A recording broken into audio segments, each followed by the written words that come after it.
طبعا هذا علاء المصري كان شنو اسمه بقريك تجي في روحها صحيح انا وانا انت شني يا علاء؟ قول. خليه ياخذ بوسه بس، خليه ياخذ بوسه. اعطيه بوسه يا علاء.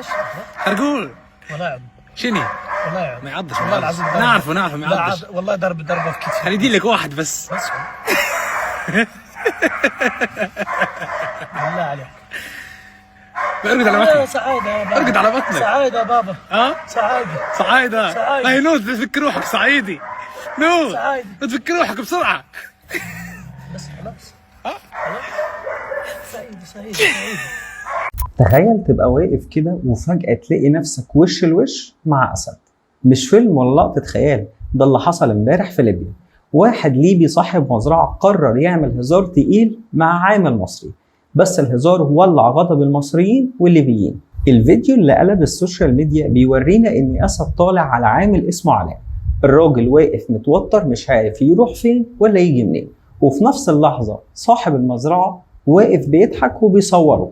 الناس في الوقت ده اتقسمت لنصين، في اللي شايف ان دي اهانة لبني ادم وكرامته، وفي اللي قالك لا يا عم ده هزار ما بين اتنين شباب. بس الاغلبية كانوا متفقين ان اللي حصل كان صادم جدا. مفيش هزار يوصل لدرجة انك ترمي بني ادم قدام اسد. صاحب المزرعة عبده السعدي طلع وقال اللي حصل هزار، وان علاء ده صديق للعيلة من 20 سنة فاتوا، واعتذر للمصريين كلهم.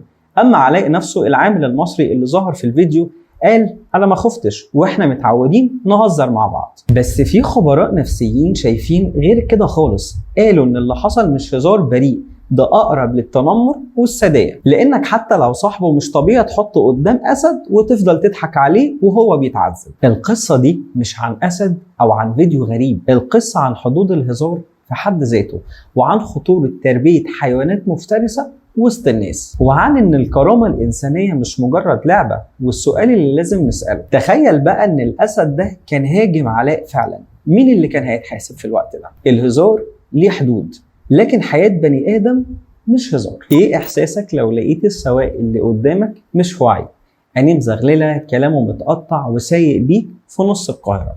الليلة دي كانت صدمة لراكب أوبر، اكتشف إن الرحلة اللي كان معاه السواق بتاعه كان متعاطي مواد مخدرة. سواق أوبر صح؟ يا حبيبي لا ما ينفعش، هتموتني، أنت كنت هتموتني. اركن على جنب، اركن على جنب، ارجع سيب المفتاح واركن على جنب، وأنا هكلم أي حد دلوقتي.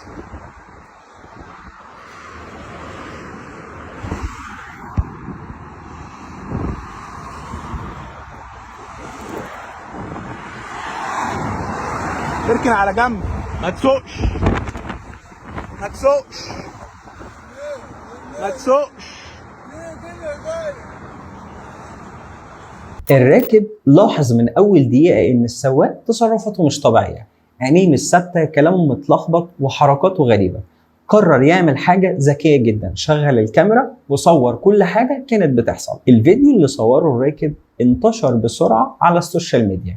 الصدمة كانت أوضح من أي كلام، سواق أوبر على الطريق متعاطي مواد مخدرة. الناس اتخضت والجدل ولع الدنيا. ازاي سواق شغال في شركة عالمية يطلع سايق وهو في الحالة دي؟ الداخلية اتحركت فورا، تم تحديد العربية والقبض على السواق، وفي التحقيق اعترفوا انه فعلا كان متعاطي مواد مخدرة. اتحجز واتخذت الإجراءات القانونية ضده في الوقت ده. بس يا ترى هل المشكلة كده خلاص خلصت، ولا لسه ممكن تكون دي جرس انذار ان في غيره ممكن يكون لسه سايق على الطريق دلوقتي ومعاه ركاب مش عارفين ان هم راكبين مع مين؟ بس يا جماعه اللي لازم نعرفه ان القصه دي بس مش عن سواق غلط، دي عن نظام لازم يتراجع. محتاجين فحوصات مخدرات دوريه لكل السواقين، محتاجين رقابه حقيقيه مش مجرد كلام على ورق، علشان حياتك مش لعبه. ولو حسيت انك في خطر جوه اي رحله ما تسكتش، صور، بلغ، واحمي نفسك. في لحظه ممكن تكسر القلب، من غير دم، من غير سلاح، او حتى صوت صرخه واحده. ممكن تبقى كاميرا مراقبه وصوره راجل كبير واقف لوحده قدام ماكينه صراف آلي بتاعه البنك، وراجل شكله كل طيبه، لبسه بسيط وماشي بالعافيه على رجليه، نازل يقبض معاشه والفلوس اللي مستنيها من اول الشهر. يمكن علشان يجيب بيها دواء أو يسدد دينه أو حتى يجيب بيها أكل لعياله. بس فجأة ظهروا من ولا حاجة، خطفوا أمانه قبل ما يخطفوا موبايله. المشهد خلص في ثواني، بس الوجع بيفضل جوه القلب العمر كله. الراجل ده زي أي أب، نزل بدري، وقف قدام ماكينة ATM، فتح محفظته، بص في الشاشة وسحب معاشه. بس قبل ما يتحرك من قدام ماكينة الصراف الآلي زي ما احنا شايفين في الفيديو، 2 على موتوسيكل، واحد مستنيه والتاني نط بسرعة، خطف منه موبايله وجري ركب ورا زميله. الراجل وقف مصدوم، مش قادر يقول ولا حتى كلمة واحدة أو حتى يلحقهم. بس المرة دي الكاميرات كانت أذكى من الحرامي نفسه. الوقعة كلها اتسجلت والداخلية اتحركت على طول، وفي ساعات قليلة قبضوا عليهم ورجعوا للراجل الموبايل بتاعه، ورجعوا كمان المكنة اللي هم أصلا كانوا سارقينها. بس السؤال، الراجل ده لما اتخطف منه الموبايل هو خسر موبايل فعلا ولا خسر إحساسه بالأمان؟ بعد العمر ده كله ينزل كل شهر خايف يقبض معاشه، خايف من أي صوت موتوسيكل بيعدي من وراه. هو ليه الكبير في السن بقى صيدة وفريسة سهلة في الشارع؟ فين الضمير؟ فين التربية؟ القصة دي مش مجرد سرقة وبس، دي عن قلوب ماتت وناس اتجردت من كل مشاعر الإنسانية. يعني لما يبقى عندك الجراءة إنك تستقوى على راجل كبير وتخطف موبايله أو فلوسه أو حتى صور أو ذكرياته كان مخزنها على موبايله، يبقى خلاص في حاجة غلط جوانا كمجتمع. الراجل رجع له موبايله، بس هل هو رجع له الأمان فعلا؟ هل هيعرف ينزل يقبض تاني وهو مطمن، ولا كل ما يشوف مكنة البنك هيفتكر المشهد اللي اتكرر قدامه؟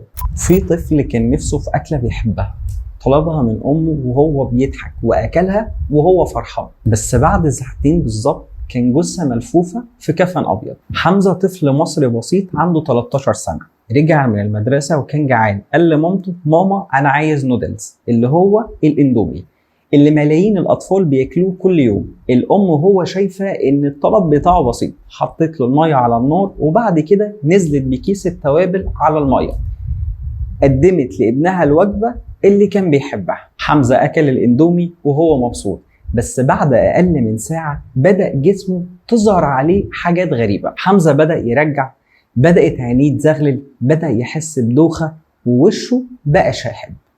الأب والأم شالوه على المستشفى، الدكتور قال لهم دي حالة تسمم حادة جدا، الطفل بيفقد وعيه. كل حاجة كانت بتحصل بسرعة، جهاز الضغط ما بقاش بيقرأ، التنفس بقى ضعيف، الدكاترة بيحاولوا ينقذوه بكل الطرق. بس بعد ساعتين بس حمزة مات علشان طبق نودلز، طبق اندومي، مش سم ولا جريمة ولا حادثة، ده كيس ب5 جنيه نهى حياة بني آدم. النيابة بدأت تحقق فورا وتحفظوا على العبوة اللي أكل منها، وراحوا للمحل اللي اشترت منه أمه كيس الاندومي، أو هو اللي اشتراه قبل ما يموت. النتائج الأولية قالت إن في خلل في مكونات كيس التوابل اللي كان موجود، في مواد حافظة بنسبة أعلى من المسموح، وكمان في شك في طريقة التخزين، والمنتج من الأصناف اللي مش معروفة أو مش مترخصة. يعني المنتج اللي موجود ده مش المنتجات اللي متعارف عليها أو اللي مترخصة في وزارة الصحة، يعني من الآخر منتج تحت السلم. الغريب إن حمزة مش أول طفل يموت من الإندومي، في طفل كمان في المرج مات بعد ما أكل 3 أكياس إندومي نية من غير حتى ما يطبخها. انت متخيل ان الاكل اللي احنا بنتريق عليه ونقول ده اكل عيال ممكن يكون فيه مواد سامة جدا، سم بطيء او موت سريع؟ الدكاترة حذروا من كل المنتجات دي، خصوصا اللي مش معروف مصدرها او اللي بتتباع في اماكن غير مرخصة. الاندومي فيه مادة MSG ومواد حفظ، وساعات بتكون متخزنة غلط او منتهية الصلاحية. الطفل اللي عنده معدة صغيرة وجسمه حساس مش هيستحمل الكمية دي كلها. أم حمزة اللي عملت له الأكلة دي دلوقتي بتعيش كل يوم في كابوس، بتفكر لو ما كانتش عملتها له أو لو كانت قالت له لأ. بس الندم ما بيرجعش حد، وحمزة خلاص مات، ربنا يرحمه ويصبر أهله. احنا مش بنعمل الحلقة دي علشان نخوفك، احنا بنقول لك الحقيقة وصرخة أم اتحرقت على ابنها. بنقول لك خلي بالك، اقرأ كل مكون وما تشتريش من أماكن مش مضمونة ومش معروفة. ابنك أمانة معاك، ومفيش حاجة اسمها كيس صغير ومش هيضر. أنا محمد أنور، ودي كانت حلقتنا النهاردة من أبعاد تانية. ما تنسوش تشتركوا في القناة وتفعلوا زر الجرس عشان توصل لكم كل الحلقات الجديدة. استنوني في حلقة جاية من أبعاد تانية. مع السلامة.